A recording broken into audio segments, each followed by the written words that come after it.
அனைவருக்கும் வணக்கம். இன்னைக்கு நம்ம வேள்பாரியின் 38வது அத்தியாயம் பார்க்க இருக்கிறோம். வாங்க வாசிக்கலாம். இதை எழுதிய சு. வெங்கடேசன் ஐயா அவர்களுக்கு நன்றி. கசப்பு கசப்பு கசப்பு. நாக்கின் கீழ் நஞ்சு கசப்பு உமிழ்நீராக ஊறுவதைப் போல் கொடுமை எதுவும் இல்லை.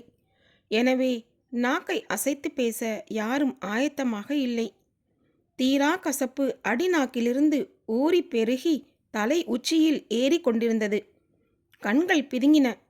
மூச்சிழுத்து மொத்த குடலையும் காரி வெளியே துப்ப வேண்டும் போல் இருந்தது. ஒவ்வொருவனும் குரல் வளையை முறுக்கி திருகிக் கொண்டிருந்தான். உடல் மட்டும் தேக்கனின் பின்னால் சென்று கொண்டிருந்தது. மற்றபடி எண்ணம் முழுவதும் தொண்டைக்குள் கட்டி நிற்கும் கசப்பில்தான் நிலை கொண்டிருந்தது. தேக்கனின் மனமோ கடைசியாக நடந்து வரும் சிறுவன் அளவனிடமிருந்தது. இவ்வளவு கசப்பையும் மீறி எங்கு போகிறோம் என்று எப்படி அவன் கேட்டான்? நான் சிறுவனாக காடறிய போகும்போது கொடுத்த கசப்பை விழுங்கி இயல்பாக பேச 2 வாரங்கள் ஆகின. ஆனால் இவனால் எப்படி உடனடியாக பேச முடிந்தது என எண்ணிக்கொண்டிருக்கையில் அடுத்த வினாவை கேட்டான் அளவன். கொற்றவையை வணங்கிவிட்டுத்தான் காடறிய செல்ல வேண்டுமா? தேக்கன் கடும் அதிர்ச்சிக்குள்ளானான். கையசைத்து அவனை முன்னால் வர சொன்னான். அளவன் முன்னேறி தேக்கன் அருகில் வந்தான். அவன் தோளில் கை போட்டபடி நடந்தான் தேக்கன். ஏன் விடை சொல்லாமல் வருகிறார் என்று அளவனுக்கு தோன்றியது. தேக்கனின் மனம் சொல்லுக்காக திண்டாடியது. எப்படி கேட்பது என சிந்தித்தபடியே கேட்டான். கசப்பு உனக்கு போதவில்லையா? பெரும் கசப்பாகத்தான் இருந்தது. அப்பப்பா, இவ்வளவு கசப்பா கொடுப்பார்கள் என்றான் சிறுவனுக்கே உரிய வேகத்தோடு. தேக்கன் உறைந்து நின்றான். எவ்வளவு பெருஞ்சொல்லை மிக இயல்பாக பேசிக் கொண்டிருக்கிறான். தேக்கன் நின்றவுடன் மற்றவர்களும் அப்படியே நின்றனர். பற்களை நரநெரவன இறுக கடித்து எச்சிலை துப்ப முடியாமல் துப்பினால் மறுபடியும் ஊறுகிறது. அதன் காட்டம் இன்னும் அதிகமாக இருக்கிறது. எனவே என்ன செய்வதென்று அறியாமல் மற்றவர்கள் எல்லாம் விழித்து நிற்க அளவன் மட்டும் பேசியபடி இருந்தான். தேக்கன் அவனின் முகத்தை பார்த்தான். எந்தவிதமான கடுமையும் இன்றி இயல்பாக இருந்தது. நாக்கை நீட்டு என்றான். அளவன் நாக்கை நீட்டினான். அடிநாக்கில் ஒட்டியிருந்தது மலைவேம்பின் இலை. அதன் பச்சை நிறம் மாறி முழு நீளம் கொண்டிருந்தது. அதன் நுனியை பிடித்து வெளியே எடுத்தான். நீண்ட நேரமாக உற்று பார்த்தான். இலையின் கசப்பு அளவனுக்குள் இறங்குவதற்கு மாறாக அவன் நஞ்சு இலையில் ஏறியிருக்கிறது. திகைப்பு நீங்கி அவன் கண்களை உற்று பார்த்தான் தேக்கன். நீண்ட நேரம் கழித்து உள்ளுக்குள் இருந்த நீல வளையம் பூத்து அடங்கியது. அவனின் பாட்டன் நாகக்குடியை சார்ந்தவன் என்ற நினைவு அப்போதுதான் வந்தது. தேக்கன் மீண்டும் திரும்பி நடக்கத் தொடங்கினான். இப்போது அவனின் கை அளவனின் தோளில் இல்லாமல் தலையின் மேல் இருந்தது. அவனின் உச்சந்தலையை விரல்கள் கோதியபடி மிக இணக்கமாக பிடித்திருந்தன. பகரியின் ஈரல் தின்றே நஞ்சை வெல்லும் ஆற்றல் பெறுகிறோம். ஆனால் பிறப்பிலே அந்த ஆற்றலோடு இருக்கும் வீரர்களை பற்றி முன்னோர்கள் சொல்லி கேட்டிருக்கிறேன். இப்போதுதான் முதன்முறையாக பார்க்கிறேன். ஆதியில் நாகக்குடியினர் பரம்பில் வந்து கலந்தபோது 5 குடும்பங்களாக மட்டுமே இருந்தனர். ஆனால் இன்று பரம்பு நாட்டின் பல ஊர்களில் கலந்து சிம்பு வெடித்து பரவியுள்ளனர். அவர்களின் ஆதி ஆற்றலை முழுமையாக கொண்டுள்ள மனிதன் பிறப்பது மிக அரிதுதான். அந்த ஆற்றல் கொண்டவனை இப்போது நான் காடறிய அழைத்துச் செல்கிறேன். காடறிய புறப்படும்போது மனம் ஆசானாக தன்னை உணர்ந்து கொள்ளும். அதன் பிறகு அது மகிழ்வை உணர்வதில்லை. கவனிப்புகளும் கண்டிப்புகளும் மட்டுமே அதன் பணிகளாக இருக்கும். ஆனால் இம்முறை காடறியும் முதல் நாள் ஆசானாக உணர்ந்த அன்றே மனம் மகிழ்வை உணரத் தொடங்கியுள்ளது என்று தேக்கன் நினைத்து கொண்டிருக்கையில் அளவன் கேட்டான். என் கேள்விக்கு இன்னும் விடை சொல்லவில்லை. எந்த கேள்விக்கு? கொற்றவையை வணங்கிவிட்டுத்தான் காடறிய போக வேண்டுமா? ஆம். ஏன்? காட்டில் நாம் செல்கையில் விலங்குகள் நம் வாசனையை மோந்து ஒதுங்கி சென்று விடுகின்றன. சில விலங்குகள் நாம் எழுப்பும் சிற்றோசையில் விலகி விடுகின்றன. ஆனால் விலகாத இயல்புடைய விலங்குகள் உண்டு. எந்தெந்த விலங்குகள்? குறிப்பிட்ட விலங்குகள் அல்ல. எல்லா விலங்குகளும் குறிப்பிட்ட பருவத்தில் அப்படி செய்கின்றன. ஈன்ற விலங்கு தம் இளம் குட்டியோடு போய்க் கொண்டிருக்கையில் அந்த வழியில் நாம் சென்றால் வாசனையை கண்டோம், ஓசையை கேட்டோ விலகாது. தாய்மையின் ஆவேசம் கொண்டிருக்கும். மிக வேகமாக நம்மை தாக்க வரும். இயல்பான காலத்தில் இருக்கும் அதன் ஆற்றல் அந்த காலத்தில் பல மடங்கு அதிகரித்திருக்கும். நம்மால் கணிக்கவே முடியாத தாக்குதலாக அது இருக்கும். நாம் மிக கவனமாக இருக்க வேண்டியது ஈன்ற விலங்கிடம்தான் என்று சொன்ன தேக்கன், அதற்காகத்தான் தாய் தெய்வமான கொற்றவையை வணங்குகிறோம் என்றான். பேசியபடியே வந்தனர். எவ்வியூரை விட்டு மிக தள்ளி நடுக்காட்டில் இருக்கும் கொற்றவையின் கூத்துக்களம் நோக்கி போனார்கள். அங்கு உள்ள காவல் வீரர்கள் பகரி வேட்டைக்கு போயிருந்ததால் இன்னும் குடில் திரும்பவில்லை. தேக்கன் மாணவர்களோடு வந்து சேர்ந்தான். கூத்துக்களம் புல் விளைந்து கிடந்தது. பறவைகளின் ஒலி எங்கும் கேட்டது. மெல்லிதாக எதிரொலித்தது தேவவாக்கு விலங்கின் ஒலி. மர அடிவாரத்தில் இருந்த சிறு மேட்டில் கொண்டு வந்த விலங்கு கறியையும் உணவு வகைகளையும் இறக்கி வைத்தான். தாய் தெய்வ வழிபாடுதான் எல்லாவற்றிலும் மூத்தது. கொற்றவை ஈன்ற பிள்ளைத்தானே முருகன். எனவே ஆதிகாலம் தொட்டு இங்கு வழிபாடு நடந்து கொண்டிருக்கிறது. வீறு கொண்ட தாய் இவள். நம் மக்களை காக்க எந்தவித போரிலும் நமக்கு வெற்றியை தருபவள். போர் தெய்வம் என போற்றப்படுபவள் என்று சொல்லிக்கொண்டே பொருட்களை படையலிடும் வேலைகளை செய்து கொண்டிருந்தான் தேக்கன். மாணவர்கள் கசப்பை போக்க வழியில்லாமல் திணறி கொண்டிருந்தனர். அளவன் மட்டும் தேக்கன் சொல்லும் வேலைகளை இயல்பாக செய்து கொண்டிருந்தான். பறித்து வந்த பழத்தை பெருவிரலால் அமுக்கி கண்ணமைத்தான் தேக்கன். நாம் கண்மூடி வழிபடும் போது நமக்காக பார்த்து கொண்டிருப்பவை அவைதான். எனவே வழிபடும் முன் பழங்களுக்கு கண் திறக்க வேண்டும் என்று சொல்லியபடி கண் திறந்தான். நாம் ஏன் கண்மூடி வழிபட வேண்டும் என கேட்டான் அளவன். வேலைகளை செய்து கொண்டே தேக்கன் சொன்னான். கண் மூடினால் இருள் வரும். இருளுக்குள் தானே நம் ஆதி அச்சங்கள் நிலை கொண்டுள்ளன. அவற்றை அங்கேயே வெற்றி கொள்ளும் ஆற்றல் நமக்கு வேண்டுமல்லவா? அதனால்தான் தெய்வங்கள் இருளுக்குள் வந்திறங்குகின்றன என தேக்கன் முடிக்கும் முன் அளவன் கூறினான். நான் இருளை கண்டு எப்போதும் அஞ்சியதில்லையே. என்ன மறுமொழி சொல்வதென்று தெரியவில்லை. சரி, நீ வேண்டுமென்றால் கண் திறந்தே வழிபடு என்றார். எல்லாவற்றையும் எடுத்து பரப்பும் வேலை முடிந்தது. தேக்கன் கைகளை குவித்து கண்மூடி வழிபட்டான். மாணவர்களும் அதேபோல் வழிபட்டனர். அளவன் மட்டும் திறந்த விழிகளோடு கொற்றவையை வணங்கினான். சற்று நேரத்துக்கு பிறகு வழிபாடு முடித்த தேக்கன் படையலிட்ட பொருட்களை எடுத்து மாணவர்களுக்கு தின்ன கொடுத்தான். கசப்பு மட்டுப்படும் என்று சொல்லியபடி கொடுத்ததால் ஒரு கடி அளவு மட்டும் வாங்கி கடித்து கொண்டனர். அதை விழுங்கவே உயிர் போனது. எல்லா பழங்களும் கண் திறந்தே இருந்தன. நீதான் கண் மூடாமல் வழிபட்டவனாயிற்றே, உனக்கு எந்த பழம் தருவது என கேட்டபடியே கறி துண்டங்களை எடுத்து கொடுத்தான். அளவன் வாங்கி கொண்டான். கண்மூடி வணங்குகையில் நீங்கள் கண்டதென்ன என கேட்டான் தேக்கன். எல்லோர் நினைவுக்குள்ளும் இருந்தது குலநாகினியின் முகம்தான். தாடை உடைவதைப் போல அழுத்தி பிடித்த அந்த முகம் மறைய நாளாகும் என தோன்றியது. யாரும் வாய் திறந்து பேசவில்லை. அளவன் மட்டும் சொன்னான், நான் இரு கண்களை பார்த்தேன். தேக்கன் மீதம் இருந்தவற்றை எடுத்து கொடுத்தபடியே கேட்டார். எதனுடைய கண்கள்? தேவவாக்கு விலங்கினுடைய கண்களா அல்லது பறவையின் கண்களா? இரண்டும் அல்ல, அவை மனித கண்கள். மாணவர்கள் அந்த இடம் விட்டு புறப்பட ஆயத்தமாயினர். மனித கண்கள் இதற்குள் எப்படி இருக்கும்? யாரும் உள்நுழைய முடியாத பெரு மரப்புதர் அல்லவா இது, அதுவும் பரம்பின் உச்சியில் என்று சொல்லியபடியே அந்த இடம் விட்டு நடக்கத் தொடங்கினர். கூத்துக்களம் விட்டு காட்டின் தென்திசை நோக்கி நுழைந்தனர். காடறிதல் என்பது பச்சைமலை தொடரின் எல்லா பகுதிகளையும் அறிந்து வருதல். அதன் தொடக்கம் எப்போதும் தென்திசைதான். திசையறிதல் பகலில் எளிது, இரவில் அதைவிட எளிது. விண்மீன்களை பார்த்தாலே போதும் என்றான் தேக்கன். இவ்வளவு நேரமும் பேச்சுக்கு ஈடு கொடுத்து பேசி வந்த அளவன் எதுவும் கேட்காமல் இருந்தான். மற்ற மாணவர்கள் கசப்புக்கு அஞ்சி இன்னும் வாய் திறக்காமல் இருந்தனர். அளவன் இந்நேரம் கேள்வி கேட்டிருக்க வேண்டுமே, ஏன் கேட்காமல் இருக்கிறான் என்று குழம்பியபடியே அவனை பார்த்தான். அவன் குனிந்தபடியே நடந்து வந்தான். ஏன் பேசாமல் வருகிறாய்? நீங்கள் சொன்னதை பற்றித்தான் நினைத்து கொண்டு வந்தேன். திசையறிதல் பற்றியா? இல்லை. வேறு எதை பற்றி? கண்மூடினால் என்ன நிகழும் என நீங்கள் சொன்னதை நான் நம்பினேன். ஆனால் கண் திறந்ததால் தெரிந்தது என்னவென்று நான் சொன்னதை நீங்கள் நம்பவில்லையே. அதை பற்றிதான். தேக்கன் ஒரு கணம் பதற்றமானான். மனித கண்கள் அந்த மரப்புதருக்குள் எப்படி இருக்க முடியும் என்றான்.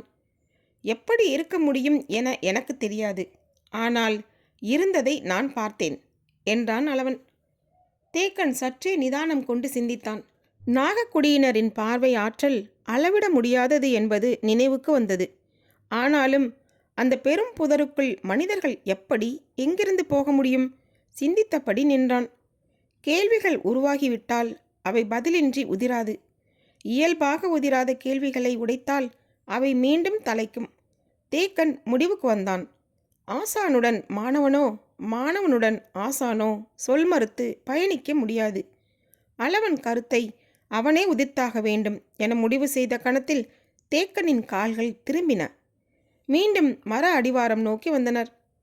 இலையில் பரப்பி வைக்கப்பட்ட மீத பழங்கள் அப்படியே இருந்தன. அவை தேவவாக்கு விலங்குக்கு மிக பிடித்த பழங்கள்.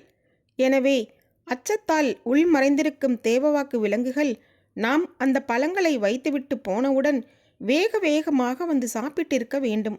ஆனால் இன்று அந்த விலங்கு வந்து பழம் எடுக்கவில்லையே என சிந்தித்தபடியே நின்றான் தேக்கன். சிறிது நேரமானது. மழைக்காலமாதலால் உள்ளொடுங்கி கிடக்கும் என நினைத்தான். அளவனுக்கு மட்டுமல்ல, எல்லோருக்கும் வேலை கொடுப்போம். நினைவிலிருந்து கசப்பு மறைய உதவியாக இருக்கும் என முடிவு செய்தான். குறிப்பிட்ட இடைவெளியில் எல்லோரையும் மரப்புதருக்குள் போக சொன்னான் தேக்கன். உள்ளே போகும்போது கொடிகளையும் சிறு கொப்புகளையும் வளைத்து ஒன்றோடொன்று முடிச்சிட்டு கொண்டே போங்கள். அப்போதுதான் சரியான வழி பார்த்து வெளிவர முடியும். இல்லையென்றால் வெளிவர திசை தெரியாமல் மாட்டிக்கொள்வீர்கள். இந்த மரப்புதர் எவ்வியூரின் பாதி அளவு பரப்பு கொண்டது. எனவே கவனமாக போய் திரும்ப வேண்டும் என்றான். நான் சீழ்கை அடித்ததும் சென்ற வழியிலேயே வெளியேறுங்கள் என்றான். மாணவர்கள் கவனமாக கேட்டனர். ஒருவேளை வெளிவர முடியாத சிக்கலில் நீங்கள் மாட்டிக்கொண்டால் சீழ்கையொலி எழுப்புங்கள். நான் உள்ளே வந்து விடுகிறேன். கசப்பிலிருந்து எண்ணங்கள் மாறி உள்ளே நுழைவதை பற்றி சிந்திக்கத் தொடங்கினர். ஒவ்வொருவருக்கும் ஒவ்வொரு வழியை காண்பித்தான் தேக்கன். ஆசானின் முதல் பயிற்சி தொடங்கிவிட்டது என்பதை புரிந்து கொண்டனர். இதை சிறப்பாக செய்ய வேண்டும் என்ற எண்ணம் அவர்களை இயக்கத் தொடங்கியது. மரம் விலக்கி உள்நுழைந்தனர். சிலருக்கு எளிதாக உள்நுழையும்படி இடைவெளி இருந்தது. சிலருக்கு உள்நுழைவதே கடினமாக இருந்தது. ஆனாலும் அனைவரும் உள்நுழைந்தனர். அளவன் எந்த இடத்தில் மனித கண்களை பார்த்ததாக சொன்னானோ அதை நோக்கி உட்செல்ல அனுப்பப்பட்டான். அவர்கள் செடி கொடிகளை விலக்கி உள்நுழையும் ஓசை கொஞ்சம் கொஞ்சமாக உள்ளொடுங்கி போய்க் கொண்டிருந்தது. கார்காலமாதலால் செடி கொடிகளின் அடர்த்தி மிக அதிகமாக இருந்தது. எனவே நுழைந்த சிறிது நேரத்திலேயே பார்வையிலிருந்து மறைந்தனர். தேக்கன் வெளியில் இருந்தபடி மரக்கூட்டத்தை சுற்றி வந்து கொண்டிருந்தான். இந்த முறை பயிற்சி ஏன் உன்னிலிருந்து தொடங்குகிறது என மனம் கொற்றவையிடம் கேட்டு கொண்டிருந்தது. நேரம் செல்ல செல்ல தான் எடுத்த முடிவு சரிதானா என்ற வினா எழத் தொடங்கியது. அளவன் பார்த்தது மனித கண்கள் அல்ல என்று அவனை நம்ப வைக்க எல்லோரையும் உள்ளே அனுப்பியிருக்க வேண்டுமா என தோன்றியது. உள்ளிருந்து பறவைகள் கலையும் ஓசை அவ்வப்போது கேட்டது. தேக்கன் வெளியே காத்திருந்தான். காவல்குடி வீரர்கள் இங்கு இருந்திருந்தால் இந்த சிக்கலே இல்லை. அவர்கள் பகரி வேட்டைக்கு போய் இன்னும் ஏன் திரும்பாமல் இருக்கிறார்கள் என வினாக்கள் நிற்காமல் எழுந்து கொண்டே இருந்தன. தான் எடுத்த முடிவின் மீது இவ்வளவு மறுசிந்தனை இதுநாள் வரை வந்ததில்லை.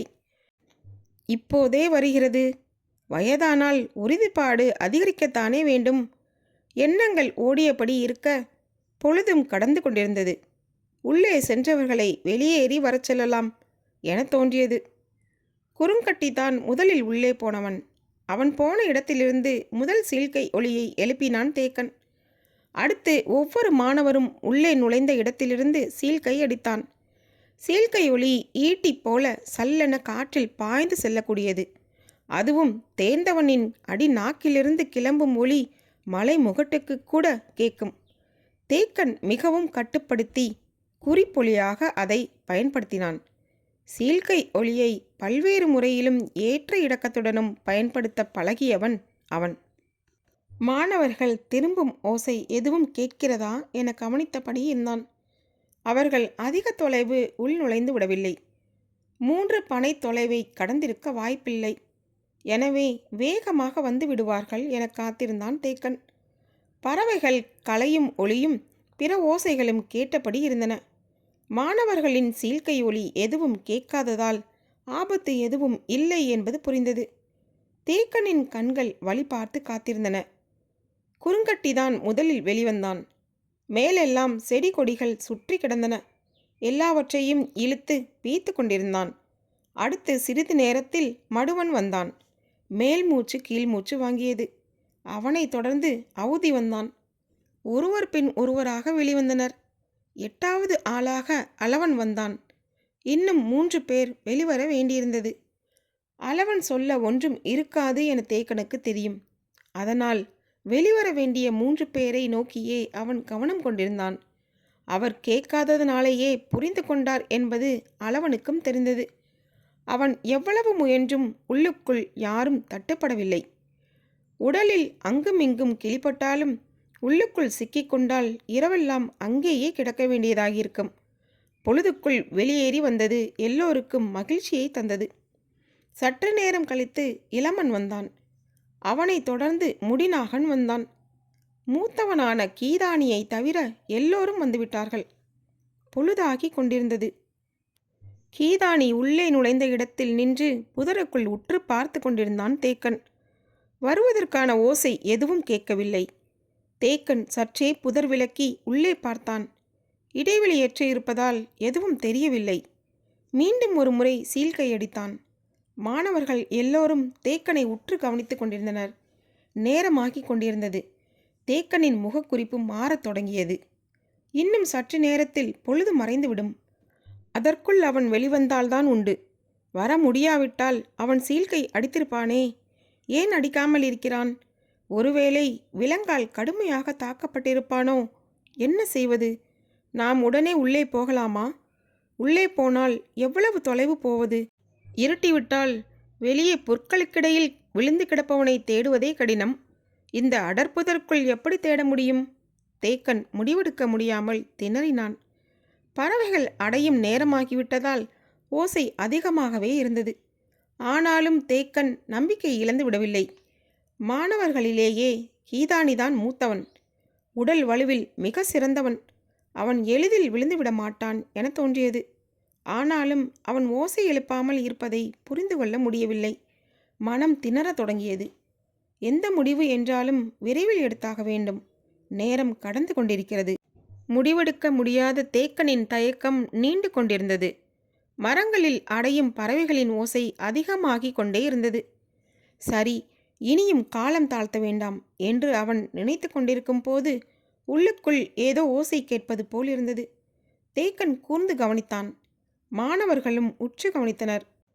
உள்ளுக்குள்ளிருந்து செடி கொடிகளை விலக்கி நகரும் ஓசை துல்லியமாக கேட்கத் தொடங்கியது. அது ஒருவன் நடந்து வரும் ஓசையல்ல, ஓடி வருபவனின் காலடி ஓசை என்பது புரிய தொடங்கியது. கீதானிதான் ஓடி வருகிறான். ஆனால் ஏன் ஓடி வர வேண்டும்? எதுவும் விலங்கு துரத்துகிறதா? அப்படியென்றால் சீழ்க்கை அடிக்கலாமே. நாம் உடனடியாக உள்ளே போய் உதவ முடியும். ஏன் சீழ்க்கை அடிக்காமல் வருகிறான்? பலவற்றையும் சிந்திக்கும் ஆற்றல் கொண்டவன் தானே அவன். நிதானமாக வராமல் அவசரப்பட்டு ஓடத் தொடங்கினால் செடி கொடிகளை இங்கும் அங்குமாக விலக்கி போகும்போது ஏற்படுத்திவிட்டு போன முடிச்சுகளை பார்க்காமல் விட்டு விடுவோம். வழி தெரியாமல் உள்ளுக்குள்ளேயே சுற்ற வேண்டியிருக்கும் என சிந்தித்தபடி பதற்றத்தோடு தேக்கன் நின்று கொண்டிருந்தான். ஓசை நெருங்கத் தொடங்கியது. அவன் வேகம் மிகவும் கூடியது. எல்லோரும் உள்ளுக்குள்ளிருந்து கீதானி என்னவாக வெளிவரப் போகிறான் என்ற பதற்றத்தோடு பார்த்து கொண்டிருந்தனர். ஒரு கணத்தில் மர இடைவெளிகளை பீத்து கொண்டு வெளியே விழுந்தான் கீதானி. அவன் மேல் நூற்றுக்கணக்கான கொடிகள் சுற்றி கிடந்தன. ஓடிப்போய் சூழ்ந்தனர் மாணவர்கள். மரத்துக்குள்ளிருந்து அவன் வந்த திசை நோக்கி முழு ஆவேசத்தோடு மறித்து நின்றான் தேக்கன். உள்ளுக்குள்ளிருந்து எந்த விலங்கு வந்தாலும் ஒரே அடியில் வீழ்த்தும் வெறி கொண்டு நின்றான் தேக்கன். வெளியில் வந்து விழுந்த வேகத்தில் ஏதோ சொல்ல வந்தான் கீதானி. கசப்பு தொண்டையில் நஞ்சாய் இறங்கிக் கொண்டிருந்தது. அதையும் மீறி தேக்கனை கூப்பிடு என்று மரத்தை பார்த்து கொண்டிருந்தவனை கை காட்டி சொன்னான். மாணவர்கள் தேக்கனை உடனே அழைத்தனர். உள்ளுக்குள் இருந்து பார்வையை விலக்காமல் அரை மனதோடு கீதானியின் அருகில் வந்தான் தேக்கன். அவரை பார்த்து மூச்சிரைக்க சொன்னான். அவர்கள் வெளியேறுகிறார்கள். தேக்கனுக்கு அவன் சொல்வது புரியவில்லை. கீதானியால் தெளிவாக பேச முடியவில்லை. உள்ளுக்குள் ஏதோ பிரச்சனை, அதை பற்றி சொல்கிறான் என்பது மட்டும் புரிந்தது. அவன் வெளியேறிய பாதையிலிருந்து ஏதோ ஒன்று வரப்போகிறது என தோன்றியது. கீதானியையும் மரத்தையும் மாறி மாறி பார்த்து கொண்டிருந்தான் தேக்கன். தான் சொல்ல வருவது தேக்கனுக்கு புரியவில்லை என்பது கீதானிக்கு தெளிவாக விளங்கியது. மூச்சிறைப்பை முயற்சி கொண்டு கட்டுப்படுத்தியபடி நஞ்சு கசப்பை எவ்வளவு குடித்தாலும் பரவாயில்லை என முடிவெடுத்து கத்தினான். கிழவா, அவர்கள் எதிர் திசையில் வெளியேறி ஓடுகிறார்கள். தேக்கன் அதிர்ச்சியடைந்தான். அளவனுக்கு புரிய தொடங்கியது. சொல்லி முடித்த கீதானி கசப்பின் கொடுமையை தாங்க முடியாமல் சுற்றியிருந்த செடி கொடிகளை வாயில் போட்டு அமுக்கி கடித்தான். கண்கள் பிதுங்கி நீர் தாரை தாரையாக வழிந்து கொண்டிருந்தது. தேக்கனின் கைகள் முதன்முறையாக நடுங்கின. அவன் சொல்ல வருவதை அறிவு நம்ப மறுத்தது. ஆனால் இனியும் நம்பாமல் இருக்க முடியாது. பன்றியின் கிடைவாய் கொம்பை இரு உள்ளங்கைகளிலும் இறுக்கி பிடித்தபடி மரக்கூட்டத்தின் பின்புறம் நோக்கி ஓடத் தொடங்கினான் தேக்கன். வாய் பிளந்து அவன் கத்திய ஓசையில் மரமெங்கும் இருந்த பறவைகள் படபடத்தன. நாமும் அவரை பின்தொடரலாம் என மாணவர்கள் எழுந்தபோது அவர்களின் பார்வையிலிருந்து தேக்கன் மறைந்து நீண்ட நேரமாகியிருந்தது. இந்த புத்தகம் உங்களுக்கு பிடித்திருந்தால் சப்ஸ்கிரைப் பண்ணுங்கள், ஷேர் பண்ணுங்கள், கீழே இருக்க லைக் பட்டனை கிளிக் பண்ணுங்கள். மீண்டும் பாரி வருவான். நன்றி, வணக்கம். பரம்பின் குரல் ஒலிக்கும். இனிவரும் அடுத்த அத்தியாயத்தில் உங்களை சந்திக்கிறேன். அதுவரை உங்களிடமிருந்து விடைபெறுவது தீபா. நன்றி, வணக்கம்.